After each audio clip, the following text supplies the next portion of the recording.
platicando con Hortensia Aragón, la diputada federal perredista, presidenta de la Comisión de Educación en el Congreso de la Unión, y esta situación difícil que se está abordando a nivel nacional, pues con la famosa reforma educativa, las protestas de la Coordinadora Nacional de Trabajadores de la Educación. Pero aquí en Chihuahua, ¿qué tanto le ha pegado esta reforma? Por ejemplo, no hay maestros, están cerradas varias escuelas por falta de maestros. La decisión de los nuevos maestros tiene que ver con el modelo que se aprobó de presentar un examen y luego empezar a ver uno por uno la asignación de las escuelas en el orden en el que tienes que resolver quiénes sí se van a donde se les esté enviando y luego los espacios que quedan. Yo tendría, en mi opinión, la idea de que en las grandes ciudades no tendrías por qué no tener maestros si sabes perfectamente quiénes están ya pasado su examen y van a hacerlo. El problema es que me da la impresión de que empezaron con las zonas rurales, ¿sí? Al revés, y luego están resolviendo la parte urbana. No es un asunto rápido, pero no debiera de ser algo que no estuviese ya resuelto en las 2 primeras semanas. Cuando a mí amablemente un periodista me cuestionó sobre el asunto, yo le pedí, páseme los datos de las escuelas, que nosotros estamos permanentemente en comunicación con el secretario de Educación y con su equipo.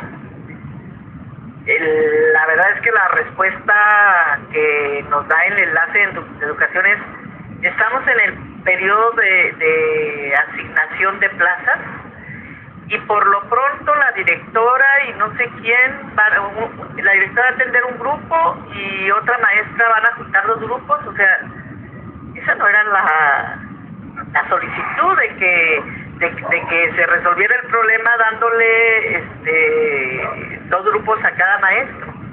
El tema es que agilicen los trámites. Y otra de las cosas, hay que decirlo también, tiene que ver con el proceso de transición que se tiene aquí en Chihuahua, en donde se vuelve más lento todo, porque ya no es estás en que van saliendo, los otros van entrando. Por eso decía yo, es el momento en el que debieran ya estar los equipos trabajando juntos, para ver qué es lo que recibes en educación y cómo lo vas resolviendo. La verdad es que no es uno de los estados en los que no deberíamos de echar la culpa a la reforma, sino al procedimiento administrativo lento que están siguiendo y que no da respuesta como los padres de familia están solicitando. Yo quiero decir, he tenido comunicación con la secretaria general de Educación, ha atendido las gestiones que luego me llegan a mí, pero esa no debiera de ser la vía, ¿no? O sea, ¿para qué atiende problemas si los pudieron haber evitado desde un principio? Mira, aquí colapsó esta semana el problema de la falta de maestros en varias escuelas.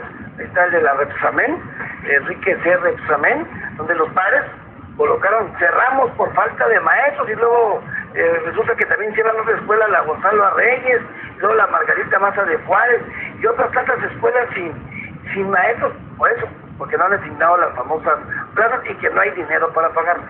Bueno, las plazas federales no tienen ningún problema porque es un recurso que tiene etiquetado, sale un maestro, entra otro, no tiene problema ahí. Lo que tienes problemas siempre es con el crecimiento que se ha tenido en acuerdos directos con los gobernadores, muchas veces no son acuerdos educativos, con los maestros estatales. Y esa es una bolsa de un déficit que se ha estado denunciando permanentemente. O sea, todos los años traes un déficit en las finanzas públicas que nadie quiere resolver.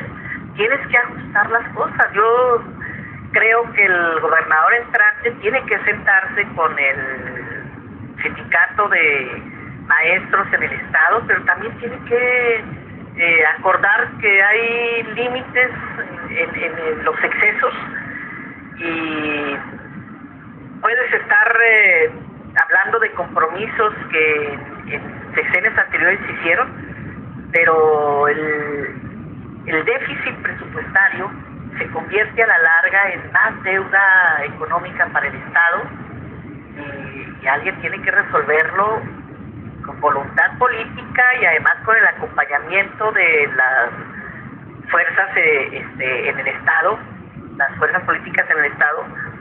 Debiera hacerse una propuesta de ajuste en términos no de correr más maestros, sino de no de seguir incrementando una nómina que ya es excesiva presupuestalmente hablando para el Estado.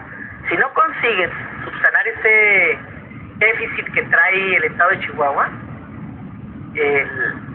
los nuevos compromisos que adquieras van a estar siempre naufragando en la coyuntura del momento. O te prestan de la federación o bursatilizan más carreteras. Me dolió. No. Digo, pues es que tú tienes que cumplir con una obligación. De algún lugar tienes que ser. Pero ya no va a salir de la bursatilización, no le va a alcanzar a varios gobernadores de las carreteras, lógicamente. ¿Le alcanzará a Enrique Peña Nieto en los 2 años que le quedan de presidente? Esperemos que ya termine pronto. ¿Reparar esto de la educación?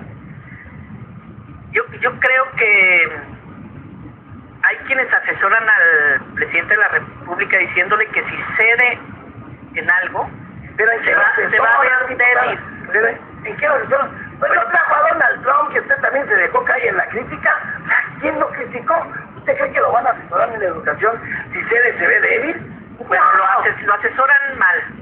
Un presidente de la República, como él dice además, que no está jugando con el score en términos de timing político, sino tomando decisiones como estadista debiera de saber que las leyes son perfectibles y no tener miedo a discutir la reforma educativa con un gran acuerdo que diga, a ver, sí vamos, pero comprométanse las fuerzas políticas que no van a mover esta parte.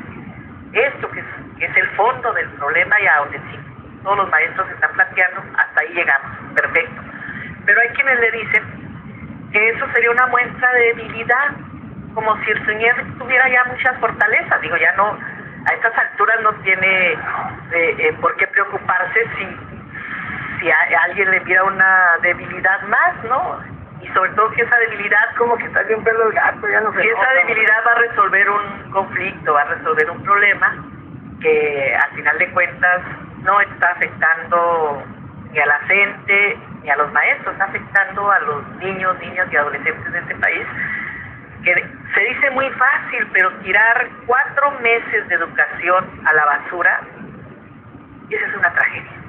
Es una tragedia y nosotros lo hemos dicho con la gente. Avalamos sus propuestas, pero no su estrategia. ¿Sí?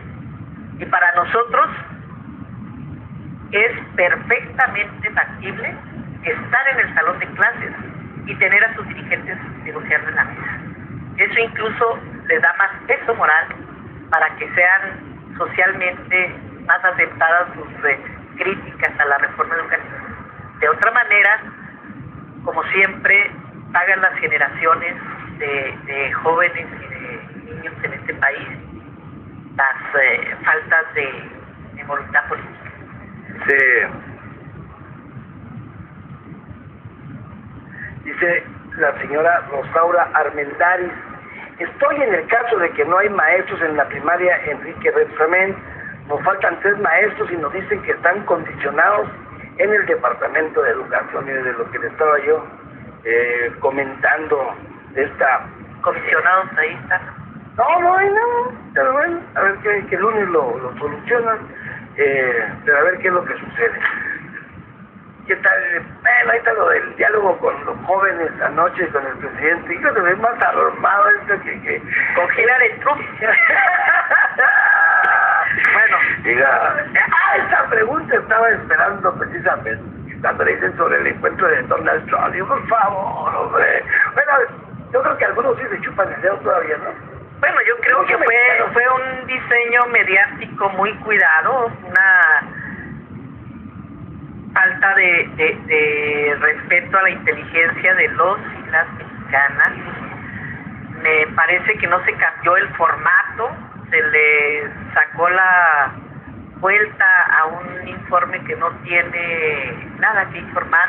Al final de cuentas está en el punto de quiebre entre la salida entre la entrega ya de su sexenio y la falta de resultados de las reformas estructurales que fueron pero tan presumidas en México y fuera del país como el detonante del desarrollo que íbamos a tener en la inversión de todos aquellos magnates que venían a resolver el problema de inoperación de petróleos mexicanos y bueno, todo lo que se dijo para que lo recordamos. Entonces tú sales a un informe en condiciones muy complicadas, entonces te inventas un día de campo, te vas con tus loncheras, familia, te sientas en un parque donde nadie te molesta. Ese fue el diseño que se prefirió. No, estuvo muy emocionante. Yo lo escuché un rato hasta que dije, no, por favor, está más armado. Ay, precisamente estaba esperando esa pregunta de Donald Trump. ¿Por qué me reuní con él?